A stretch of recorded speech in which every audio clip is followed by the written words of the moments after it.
28 pazjent li kienu jinsabu fl-Isptar Monte Carmeli u li kellhom diżabilità intellettwali u l-Huntington's Korea issa ġew trasferiti għal Casal Nuovo Fraħal ġdid.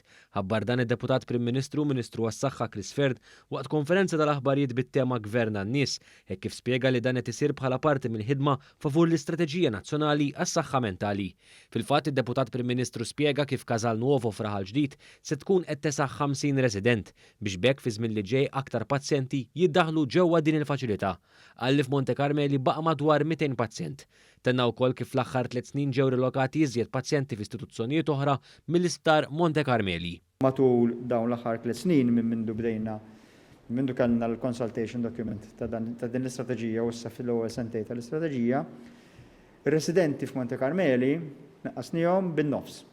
Ġifieri matul dawn it-3 snin 250 residenti li kienu ilhom snin, xuħud ta' xieren ta' snin ġewwa Monte Carmeli, riġnihom minn dak l-isptar, qegħdin ġew istituzzjonijiet oħrajn, xuħud qegħdin fil-komunità, oħrajn qegħdin ġew sheltered accommodation u hostels. Intant id-Deputat Prim Ministru ħabbar ukoll il-Kabinett tapprova pjan sabiex sas-sena d-dieħla il-pazjenti li jkollhom bżonn ta' kura akuta jiġu rilokati fis-swali temporanji barra mill-Isptar Monte Carmeli u dan sakemm jinbena l-Isptar tal-Kura Akuta tas-Saħħa Mentali fis-Swatar. Min-naħa tiegħu, iċ-Chairperson tas-Servizzi tas-Saħħa Mentali Anton Grek spjega kif inhu ta' benefiċċju għal pazjenti li jiġu rilokati f'ambjent ta' dar fejn jingħataw kura terapewtika minflok jibqgħu f'ambjent ta' sptar.